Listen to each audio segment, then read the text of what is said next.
So இந்த செய்வனை அப்படின்றது உண்மைதானா? இந்த செய்வனையால் பாதிக்கப்படுறாங்கன்னா அவங்களுக்கு என்ன மாதிரியான பிரச்சனை எல்லாம் வரும் குருஜி? அந்த மாதிரி பிரச்சனை இருக்கிற ஆளுக்கு ஒரு மருந்தை சாப்பிட்டா உடம்புக்கு சேராது. கைத்துக்கு சாப்பாடு சாப்பிட்டா சொல்றது கூட உடம்புக்கு சேராது. இந்த கழுத்து பிடிக்கிறது மாதிரி, உடம்பு மேல உட்காரத மாதிரி, அது ரொம்ப பயங்கரமா சொல்றது கூட. நிறைய பேர் பார்த்தீங்கன்னா குழந்தை பாக்கியமே கிடைக்கிறது இல்லை. நிறைய பேருக்கு வந்து இந்த செய்வனை பண்ணி கூட அந்த குழந்தை பிறக்க விடாம தடுப்பாங்கன்னு நான் கேள்விப்பட்டிருக்கேன். பாலகிரக தோஷம் சொல்லுவாங்களே, அது கர்ப்பப்பை மேல பாலகிரக தோஷம் இருக்கிறதாளுக்கு குழந்தை பாக்கியம் கிடைக்கிறதுக்கு ரொம்ப கஷ்டம். நிறைய பேருக்கு பார்த்தீங்கன்னா கண் திருஷ்டி வந்து அதிகமாக இருக்கும். ஸோ இந்த கண் திருஷ்டியை வந்து சரி பண்ணிட்டு அவங்க நல்லா இருக்கணும்னா என்ன பண்ணலாம்? கண்ணு திருஷ்டி అనేది சில பேர் பிஸ்னஸ் கரெக்டாக நல்லா ஓடும் போது சில பேர் கண்ணு பார்வை అనేది கரெக்டாக பார்த்த அப்புறம் தான் அந்த பிஸ்னஸ் ஓடாது. சில பேர் நல்லா தான் இருக்காங்களே అని சொல்லிட்டு மனசுக்குள்ளே வந்தால் கூட நாக்கு சரியில்லைன்னா அவர் உடம்பு முடியாமல் தான் இருக்கும். 31 நாள் பூஜை అనేది பண்ணிட்டு முக்கியமான பொருள் தயார் பண்ணிட்டு கொடுக்கறே அந்த கண்ணு திருஷ்டி போயிடும். நிறைய பேர் வந்தீங்கன்னா இந்த மாதிரி தகடு கொடுப்பாங்க. கொடுக்குறேன் தகுடு இதெல்லாம் கொடுத்த அப்புறம் தான் வீட்டுக்கு கடைக்கு போட்ட அப்புறம் தான்.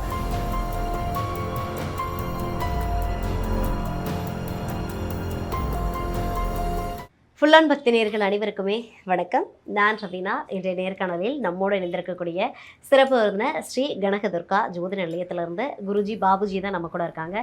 ஸோ வாழ்க்கையில் மனுஷங்களுக்கு நிறைய பிரச்சனைகள் இருக்கும். குடும்ப பிரச்சனை, காதல் பிரச்சனை, இதே போல் குழந்தை தடை, குழந்தை பிறக்கிறதுல தடை, தொழில் தடைன்னு சொல்லிட்டு பல்வேறு பிரச்சனைகள் இருக்கும். இந்த மாதிரி நிறைய பிரச்சனைகளுக்கு தீர்வு சொல்றதுக்காக தான் நம்ம கூட பாபுஜி இருக்காங்க. வாங்க நிறைய விஷயங்களை கேட்டு தெரிஞ்சுக்கலாம். குருஜி வணக்கம். அம்மா நமஸ்காரம். எப்படி இருக்கீங்க? நல்லா இருக்கும். சூப்பர் குருஜி. ஸோ நீங்கள் வந்து நிறைய பிரச்சனைகளுக்கு தொடர்ந்து இன்னைக்கு தீர்வு கொடுத்துக்கிட்டு இருக்கீங்க மக்களுக்கு. மக்களுக்கு இருக்கிற மிகப்பெரிய பிரச்சனையே ஒரு குடும்பம் நல்லா இருந்தாதான் அதுக்கப்புறமா எல்லாமே நல்லா இருக்கும், அவங்களால மற்ற வேலையை செய்ய முடியும். ஆனால் பார்த்தீங்கன்னா நிறைய குடும்பங்கள்ல இன்னைக்கு நிம்மதி இல்லாமல் இருக்காங்க குருஜி. அவங்க குடும்பத்தில் பார்த்தீங்கன்னா அவ்வளோ பிரச்சனை இருக்கும். நல்ல சந்தோஷமாக இருப்பாங்க, திடீர்னு பார்த்தா அவ்வளோ பிரச்சனை. கணவன் மனைவி கூட பேசுறது கிடையாது, மனைவி கணவன் கூட பிரச்சனை பேசுறது கிடையாது, குழந்தைங்க கிட்ட பேசுறது இல்லை. இந்த மாதிரி ஒரு குடும்பம் நல்லா இருந்துட்டு திடீர்னு பிரச்சனையை ஏன் சந்திக்கிறாங்க குருஜி? அம்மா, என்னோட குலசுவாமி అనేది ఏంటంటే காளி மாதா பத்ரகாளின்னு சொல்லுவாங்களே. ஆமாம், மகங்காளி பத்ரகாளின்னு சொல்லுவாங்களே. அந்த மாங்காளி அம்மன் ஆசீர்வாதம் என்கிட்ட இருக்கு. அந்த மாங்காளி அம்மன் ஆசீர்வாதம் என்கிட்ட இருக்கும்போது சில பேருக்கு சைவன் கோளாறு பண்ணுவாங்களே அம்மா. செய்வன் கோளாறு பண்ணுறது ஆளுக்கு உடம்பு முடியாமல் தானே இருக்கும். అంటే அர்த்தாளுக்கு பண்ணும்போதெல்லாம் எப்படி இருக்கும் சுவாமி, இல்லைன்னா அவர் எந்த மாதிரி வந்திருக்குதுன்னு சொல்கிறது கூட சில பேருக்கு தெரியாது. சில பேர் எப்படின்னா உடம்பு முடியாமல் இருக்கிறது ஆளுக்கு சொல்றது கூட எனக்கு சைவன் கோளாறு சொல்றது கூட பண்ணியிருக்குதுன்னு சொல்லிட்டு ஏரிய சுவாமி கிட்ட போய் கேட்டப்புறம் தான் அவங்களுக்கு தெரிஞ்சினப்புறம் தான் இந்த மாதிரி பூஜை பண்ணுக்கோன்னா அதெல்லாம் போயிடும் అని சொல்லுவாங்க. அதே மாதிரி சொல்கிறது கூட போகாமல் இருந்தால் என்கிட்ட வந்த ஆளுக்கு சொல்கிறது கூட நான் எல்லாமே அதை பூஜை பண்ணிவிட்டு யார் யார் சைவன் கோளாறு பண்ணியிருக்காங்களோ அது இந்த மாதிரி பந்தய காலம் பண்ணிவிட்டு சுவாமி சொல்கிறது பூஜை லைன் பண்ணிவிட்டு அந்த மாங்காளம்ம தள்ளி பூஜை பண்ணிவிட்டு சில மந்திரங்கள் 41 மந்திரங்களை பண்ணிவிட்டு அதை பந்திச்சு அஷ்ட நிபந்தனை சொல்லுவாங்களே, அஷ்ட நிபந்தனை, அந்த அஷ்ட நிபந்தனை சொல்கிறது கூட பண்ணிவிட்டு அது உர வச்சுட்டிங்க இந்த மண் சட்டிக்குள்ளே சொல்கிறது கூட பந்திச்சு அது பூஜை பண்ணிவிட்டு அது நெருப்பு தோட்டி பஸ்பம் பண்ணுறேன். ஓகே, அப்படி பண்ணோம்னா என்ன செய்வன பிரச்சனை இருந்தாலும் சரியாயிருமா? சரியாயிடும். ஓகே, சரியாயிடும்மா, சரியாயிடும். அவர் வீட்டுக்குள்ள பிரச்சனைல போயிடும், அவரோட உடம்பு நல்லா இருக்கும், எல்லாமே கரெக்டாக இருக்கும். ஓகே, அவர் அந்த மாதிரி பிரச்சனை இருக்கிற ஆளுக்கு ஒரு மருந்தை சாப்பிட்டா உடம்புக்கு சேராது. கைத்துக்கு சாப்பாடு சாப்பிட்டா சொல்றது கூட உடம்புக்கு சேராது. நைட்டு தூங்கினா கெட்ட கனவுகள் வந்துடும்.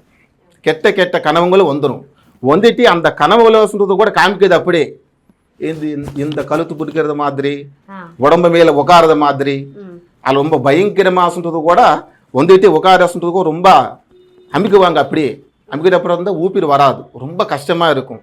அதுக்கப்புறம் தான் சொல்றது கூட அவருக்கு மேலுக்கு வந்த அப்புறம் தான் என்ன ஆயிடுச்சுன்னு சொல்லி சில பேர் பயப்படுவாங்க.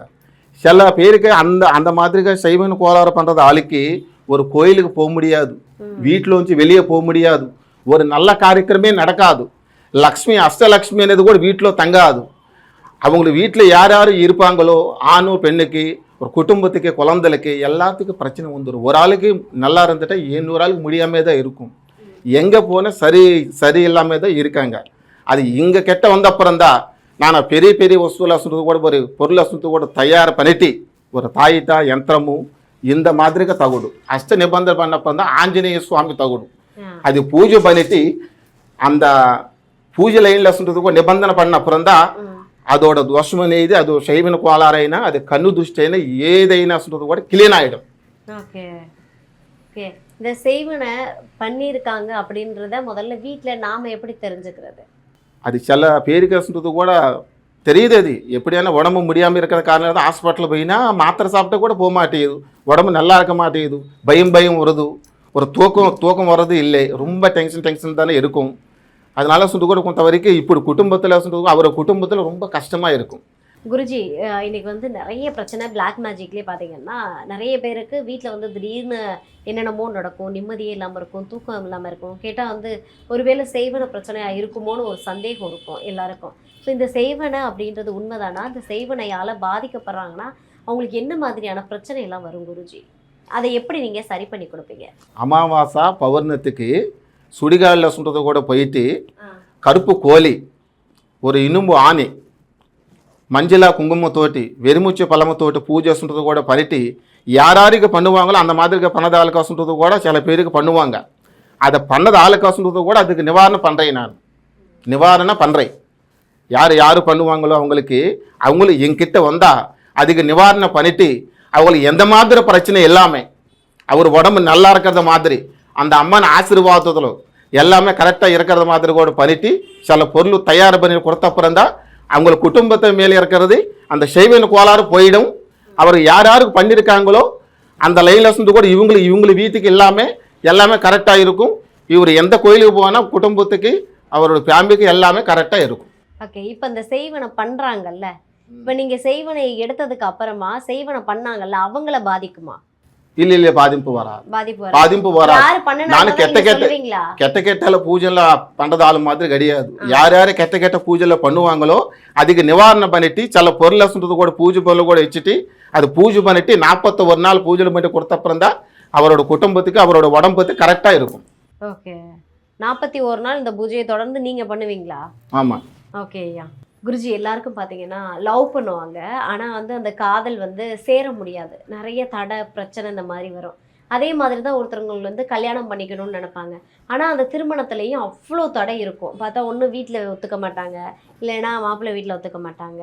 இந்த மாதிரி கல்யாணத்தில் ஏற்படுற தடையாக இருக்கட்டும், இல்லைன்னா காதலில் ஏற்படுற தடையாக இருக்கட்டும், இதை எப்படி நீங்கள் சரி பண்ணுவீங்க? சரி பண்ணுறியம்மா. இதுக்கு கல்யாண தோஷத்துக்கு, குழந்தை இல்லாத தோஷத்துக்கு, செய்வன கோளாறைனா, குடும்பத்தை கஷ்டங்களுக்கு எல்லாத்துக்கும் சொல்றது கூட நான் சில பொருள் தயார் பண்ணிட்டு பூஜை பண்ணிட்டு கூட கொடுக்குறேன்.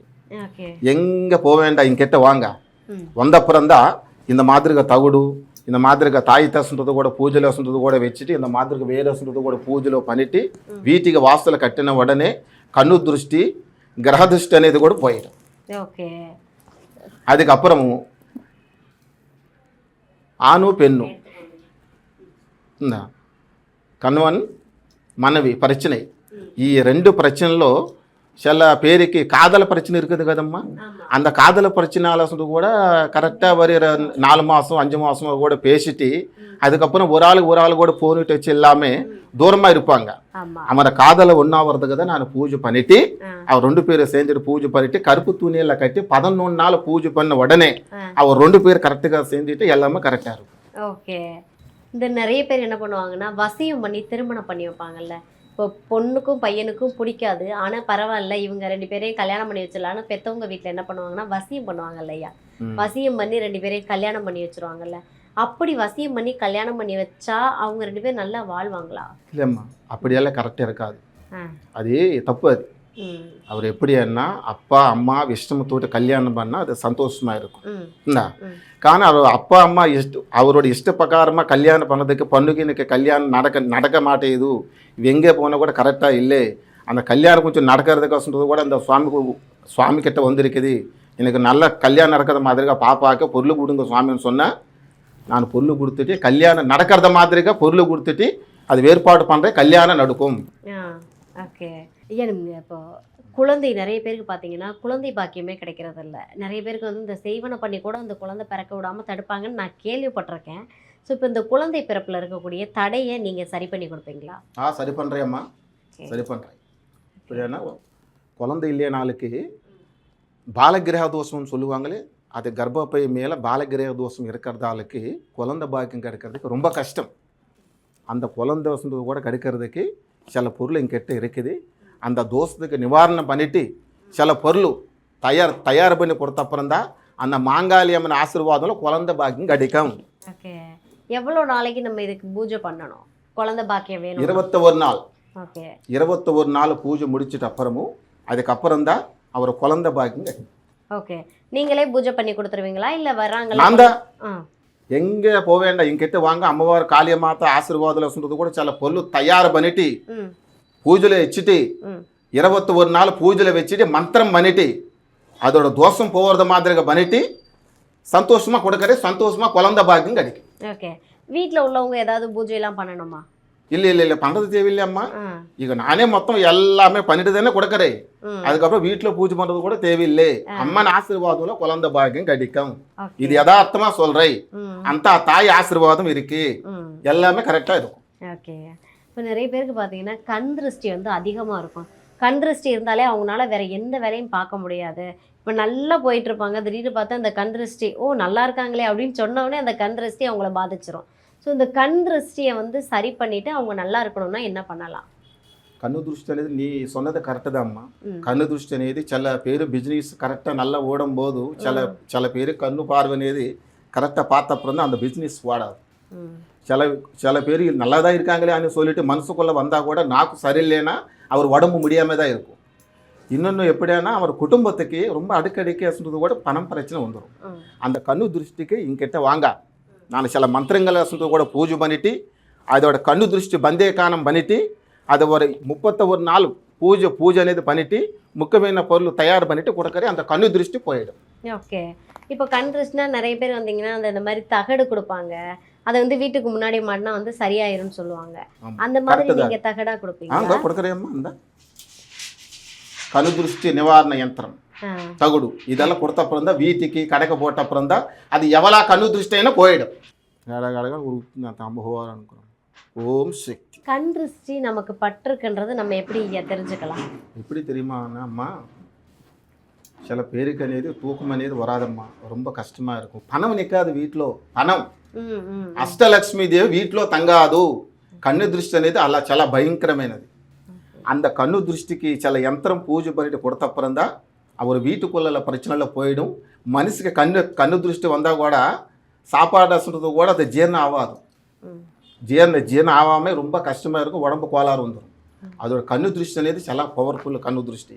அதுக்கு நிவாரணம் பண்ணுறதுக்கு என்கிட்ட தாயத்து இருக்குது, யந்திரமும் இருக்குது, சில பொருளெல்லாம் இருக்குது. பூஜை பண்ணிட்டு கொடுக்கறே எல்லாமே கண்ட்ரோல் ஆகிடும். Okay okay. இதுக்குமே வந்து இந்த தகடு மட்டும் வச்சா போதுமா? இதுக்கு நீங்க என்ன மாதிரி பூஜை பண்ணுவீங்க? கண்ணு திருஷ்டி అనేది ரொம்ப பயங்கரமாக இருந்தால் அதுக்கு எப்படி பண்ணணுமோ அந்த மாதிரி பண்ணிட்டு சில பொருளை கொடுத்த அப்புறம் தான் கண்ணு திருஷ்டி போயிடும். ஓகே. இப்போ நிறைய பேர் வந்து வசியம் பண்ணுவாங்க இல்லையா? இப்போ ஒரு பெண்ணை வசியம் பண்ணுறதா இருக்கட்டும், இல்லைன்னா ஆணை வசியம் பண்ணுறதா இருக்கட்டும், அந்த மாதிரி பண்ணியிருக்காங்கன்னா அதை நீங்கள் சரி பண்ணி விடுவீங்களா? ஏன்னா அந்த மாதிரி வசியம் பண்ணுறது சரியா தப்பா? வசியம் பண்ணுறதுக்கு சொல்கிறது கூட கொஞ்சம் வரைக்கும் ஆணுக்கு பெண்ணை சொல்றது கூட ஒரு ஆளுக்கு இஷ்டம் இருக்கும்போது வசியம் பண்ணுவாங்க. அது பண்ணுறதுக்கு சொல்கிறது கூட சில பேருக்கு சொல்கிறது கூட அந்த பணுதான் எனக்கு வேணுமான்னு சொல்கிறது அது ரொம்ப தப்பு. அது 2 பேரும் சேர்ந்து காதலுக்கு சொல்கிறது கூட கரெக்டாக இஷ்டமை எனக்கு வேணும்னு சொல்லி மனசுக்கு வந்த அப்புறம் தான் காதலை பிரச்சனைங்க மட்டும்தான். அது பிரச்சனை இல்லாமல் 2 பேர் சேர்ந்துறத மாதிரிக்கு நான் பொருள் தயார் பண்ணி கொடுத்துட்டு அவர் 2 பேர் சேர்ந்துறத மாதிரிக்கு தரேன். ஓகே. சேர்றதுக்கு மட்டும் சேர்றது மட்டும்தான். தப்பு பண்ண மாட்டேன். தப்பு பண்ண சொல்றது கூட அம்மவார் சன்னிதிக்கு காளியமாத்த பூஜை லைனில் உட்காரும்போது தப்பு பண்ணக்கூடாது, தப்பு சொல்லக்கூடாது, யதார்த்தமாக சொல்லணும். யதார்த்தம் பொருள் கொடுத்த அப்புறம் தான் அவருக்கு நல்லா இருக்கும்போது அர்த்தாளுக்கு சொல்லுவாங்க, ஐயா பல்லான இடத்துல இருக்குது, மாங்காலம்மா கோயில் இடத்துல இருக்குது, எனக்கு எல்லாமே இந்த கரெக்டாக பார்த்துருக்காங்க. கண்ணு திருஷ்டிக்கு, குடும்பத்துக்கு, என்னோட குழந்தைகளுக்கு எல்லாத்துக்கும் கூட பார்த்து சில பொருள் கொடுத்துருக்காங்க, எனக்கு நல்லா இருக்குது கூட கேரண்டிக்காக சொல்லணும். அந்த மாதிரி செய்து என்கிட்ட இருக்கு, அந்த தெய்வ சக்தி அனுகிரகம் இருக்கு. ஓகே. இப்போ பெண் மனுஷங்களை வசியம் பண்ணுறதை தாண்டி நிறைய பேர் என்ன பண்ணுவாங்கன்னா தெய்வத்தை வசியம் பண்ணுவாங்க. அப்படியெல்லாம் நீங்கள் தெய்வத்தை வசியம் பண்ணுவீங்களா? దైవత వశం எப்படி பண்ண முடியுమమ్మా దైవం అనేది సృష్టి రూపం ம் அந்த ஆதிபராசக்தி ரூபகோசத்து கூட வசியம் பண்ண முடியாது சில பேருக்கு சைவன் கோளாரசத்து கூட பண்ண அப்புறம் தான் அவர் குடும்பத்தில் இருக்கிறது ஒரு ஆண்டவனை ஒரு தெய்வ குலசுவாமி இருப்பாங்களே அவரோட குலசுவாமி பவர் అనేది போயிடும் அந்த குலசுவாமி குலதெய்வம் பவர் போகாம அந்த குலதெய்வம் பவர் வீட்டில் இருக்கும்போது அந்த வீட்டில் எல்லாருக்கும் கரெக்டாக இருக்கும் அந்த கரெக்டாக இருக்கிறதுக்கு குலசுவாமிக்கு பவர் வர்றதுக்கு மட்டும்தான் நான் பூஜை பண்ணிட்டு அந்த அம்மனுக்கு சக்தி வர்றது வரைக்கும் இந்த அம்மா அனுகிரகத்தோட்டி அவரோட குடும்பத்துக்கு நல்லா இருக்கிற மாதிரி நான் பொருளை தயார் பண்ணி கொடுக்குறேன். ஓகே.